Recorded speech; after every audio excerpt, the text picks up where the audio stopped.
Welcome everyone, and thank you for joining us today. I'm excited to present our GIS substation design, worked example. On this slide, you'll see the title and subtitle, which highlight our focus on a 115/13/8 kV substation equipped with 350 MVA transformers. In this presentation, we'll take a comprehensive look at the technical details involved in designing a gas-insulated switchgear system for medium voltage distribution substations. Over the next few slides, we'll walk through the key concepts, design considerations, and practical steps to develop an efficient and reliable substation. Let's get started. Let's take a closer look at the design basis and system parameters for this project. Starting with the power transformers, we have 3 units, each rated at 50 MVA. They are designed to handle a voltage of 115/13/8 kV, which is typical for step-down applications. Their impedance is specified at 10.5% at rated MVA, which is important for system stability and fault calculation. Also, they feature on-load tap changers on the high-voltage side, allowing us to adjust voltage levels as needed while the system is in operation. Moving on to the GIS equipment classes, the high-voltage side is classified as 123 kV, and the medium-voltage side is either 17.5 or 24 kV, depending on the specific system requirements.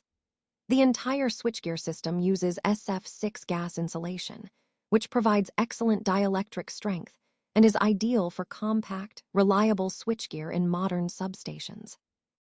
Regarding environmental conditions, the ambient temperature can reach up to 45 degrees Celsius, so our equipment and design need to withstand such high temperatures.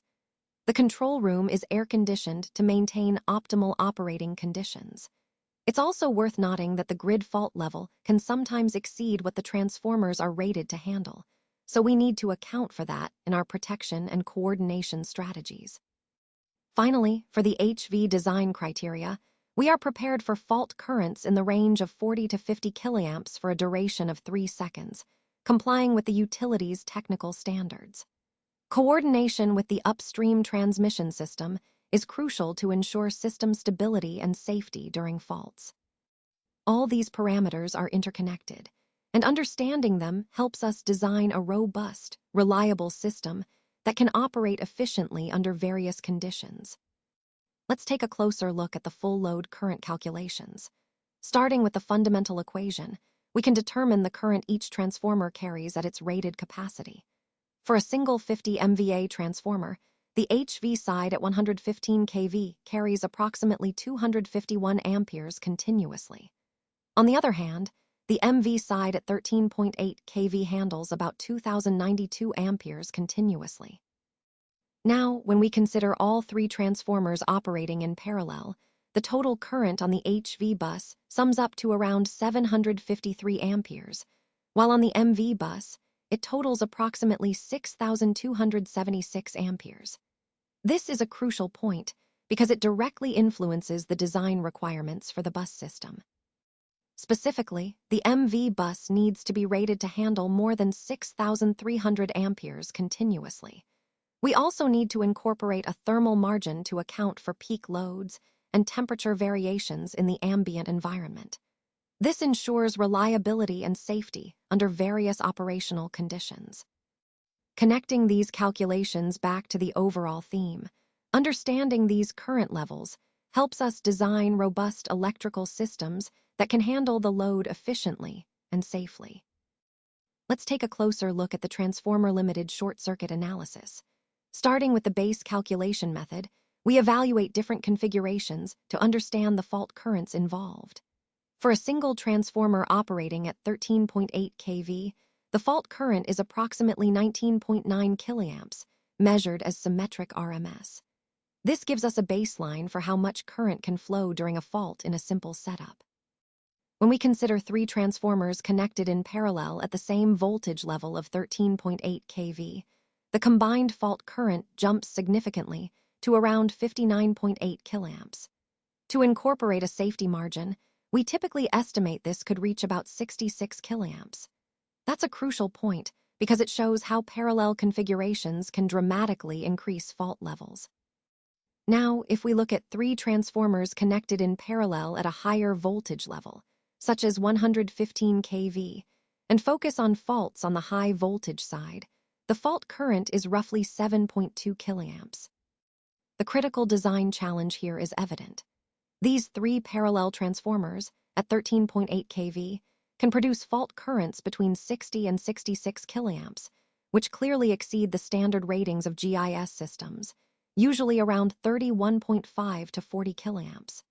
This means that sectionalizing or current limiting measures are absolutely necessary to prevent equipment damage or safety hazards. Understanding these limits is key as we design and protect our systems effectively, ensuring reliability and safety in high-current fault scenarios. Now let's take a closer look at fault current mitigation strategies. On this slide, we're focusing on 2 main approaches. First, Strategy A, which is bus sectionalizing, and second, Strategy B, involving current limiting reactors. Starting with Strategy A, the preferred solution here is the double bus configuration. Essentially, this means installing a double bus or double breaker setup with bus die circuit breakers. During normal operation, these bus die breakers are kept open, which helps isolate faults and prevent them from spreading.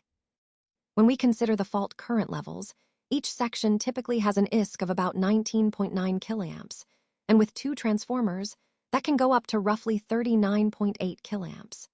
To handle these levels safely, we select equipment rated for 40 killiamps or more. So, using GIS equipment rated at 40 killiamps on each medium voltage bus section. Moving on to Strategy B, the alternative approach involves current limiting reactors, which are a different way to control fault currents. We have 2 main types here: bus coupler reactors and transformer feeder reactors. Bus coupler reactors are installed in the bus die positions, and these can be dry-type air core reactors or oil-immersed ones, depending on the application. For transformer feeders, we add individual reactors at each transformer secondary connection point. The key here is impedance design. You size these reactors to ensure the combined fault current stays below the GIS equipment's rating, all while maintaining an acceptable voltage drop across the system. In summary, both strategies aim to limit fault currents effectively, either through physical bus arrangements or by adding reactors to absorb some of that energy. Connecting this to our overall theme, these mitigation techniques are essential for protecting equipment and ensuring system reliability during faults. Let's take a closer look at the GIS circuit breaker and bus specifications. Starting with the 115 kV high voltage GIS, the rated voltage class here is 123 kV system voltage, which means it's designed to handle slightly above the nominal system voltage for added reliability. When it comes to short-circuit performance, these breakers are quite robust. They can interrupt fault currents ranging from 40 to 50 killiamps for a 3-second duty, and they can make peak currents of 100 to 125 killiamps.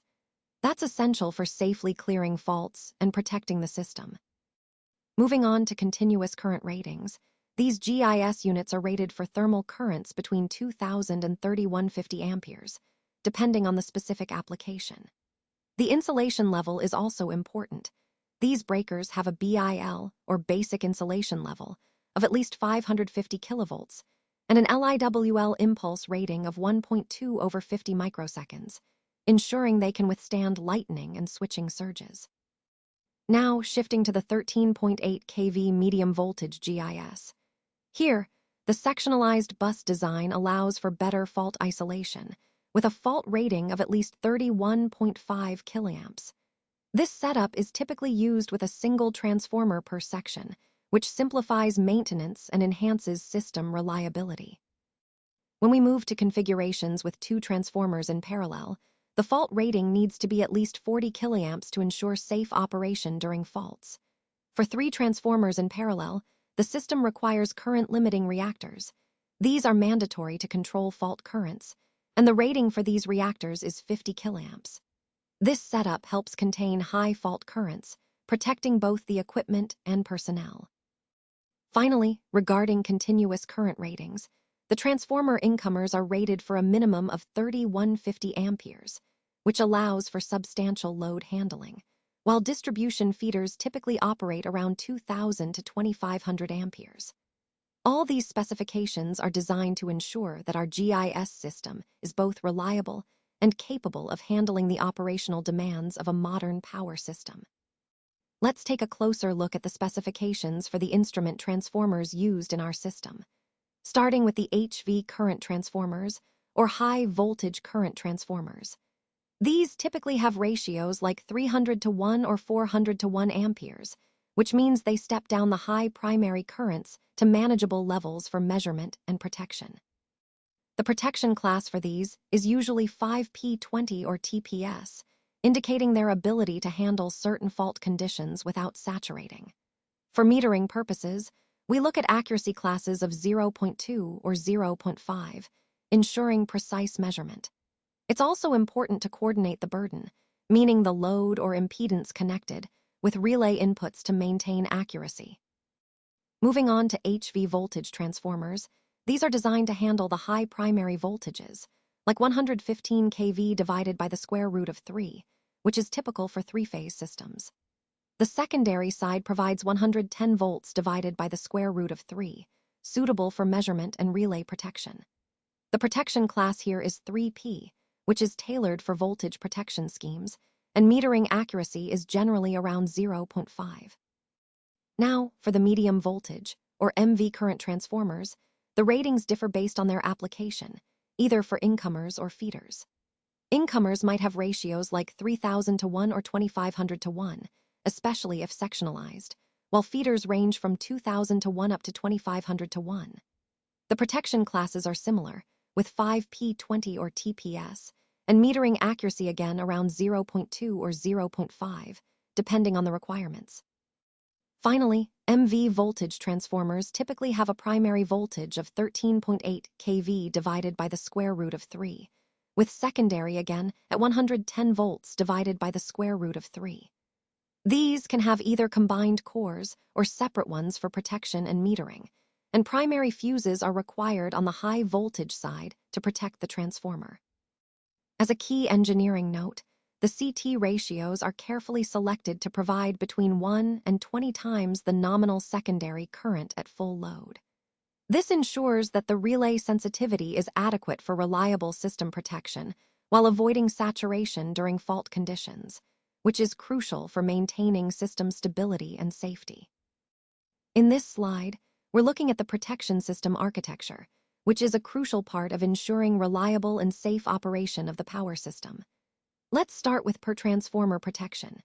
Here, we use a 87T differential scheme with percentage differential and harmonic restraint to accurately detect internal faults while avoiding false trips caused by inrush currents during energization. For sensitive ground detection, we implement a REF, or restricted earth fault, which helps us isolate ground faults more precisely, especially in critical areas. Moving on, the breaker failure scheme, labeled as 50BF, provides backup protection, meaning if a breaker fails to operate, this relay can trip remotely or locally to clear the fault and maintain system stability. Next, we have MV bus protection. Known as 87B, this scheme uses either high or low impedance differential protection for each 13.8 kV bus section. It's zone selective, meaning it can isolate faults very selectively, and CT supervision ensures the protection remains reliable by monitoring the current transformer's health. For the HV lines and incoming feeders, identified as 21, we deploy 3-zone distance protection with directional control. This allows us to precisely locate faults along the line, and we also incorporate features like 25 sync check, partial discharge monitoring, and backup protection with 50BF, adding layers of reliability. Now, regarding coordination requirements, it's vital to maintain at least 0.3 to 0.4 seconds of margin between the protection zones. This ensures selectivity, meaning only the faulty section is cleared without unnecessary outages, and the relays operate in the correct sequence. Inrush management is another key aspect. The 87T relay is configured with second harmonic restraint and inrush blocking logic. This prevents false trips during energization, which is a common challenge when energizing transformers. Finally, the intertripping scheme involves direct transfer trips via fiber optic or pilot wires, depending on utility coordination agreements. This allows us to quickly isolate faults across the system, maintaining overall stability and safety. All these elements work together to create a robust, coordinated protection system that safeguards our infrastructure and ensures reliable power delivery. Let's now look at the design of the DC auxiliary power system, specifically how we calculate the battery capacity. First, we start with the continuous load assessment. For this system, the total steady-state power we're dealing with is about 300 watts, which covers control, protection, SCADA, and monitoring systems. Next, we consider the autonomy requirement. We need the system to be able to operate independently for at least 8 hours without any AC power or charging source available. This ensures reliability during power outages or maintenance periods. Moving on to the base capacity formula, we assume a 125-volt DC system with a K factor of 0.8. This helps us determine the initial battery size based on the load and the voltage level. We also need to account for duty cycles. These are the momentary loads that occur during breaker trips or closures, alarm signaling, and circuit switching. Adding these transient loads ensures our battery capacity is sufficient for all operational scenarios. Finally, we apply a 50% margin to our final sizing.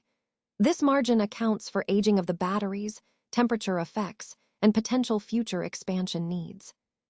In typical installations, we're looking at a 150 to 200 ampere-hour VRLA or lithium-ion battery bank, coupled with dual redundant chargers. This setup is common for 3-transformer GIS substations, providing the necessary backup power with high reliability. Let's now look at the grounding system design and verification, which is crucial for safety and system reliability. First, the grid resistance target. Our goal is to keep the resistance at or below 1 ohm or according to the utility's specifications. We measure this using the fall of potential method, which involves calibrated test equipment to ensure accuracy. Moving on to equipment bonding requirements. It's important to solidly bond all metallic components in the system. This includes GIS enclosures and gas compartments, power transformer tanks and neutral bushings, cable sheaths, trays, conduit systems, as well as steel structures, fences, and equipment racks. Proper bonding ensures electrical continuity and safety. Next, the touch and step potential analysis. We adhere to standards like IEEE 80 and IEC 61936-1 for this. Verification is typically done through computer modeling, which uses soil resistivity data to predict potential hazards. The key is to ensure that in the worst-case fault scenarios, the touch and step potentials stay within safe limits to prevent shock hazards. Finally, field testing and acceptance are critical phases. During commissioning, we perform several tests, measuring grid resistance, profiling soil resistivity using the Wenner method, verifying bond continuity, and obtaining final acceptance from the utility authority. Remember, the critical success factor here is that the actual field measurements of the grid resistance and touch step potentials ultimately determine whether the system is safe and ready for operation. While analytical calculations guide the design, it's the real-world measurements that confirm system performance and safety.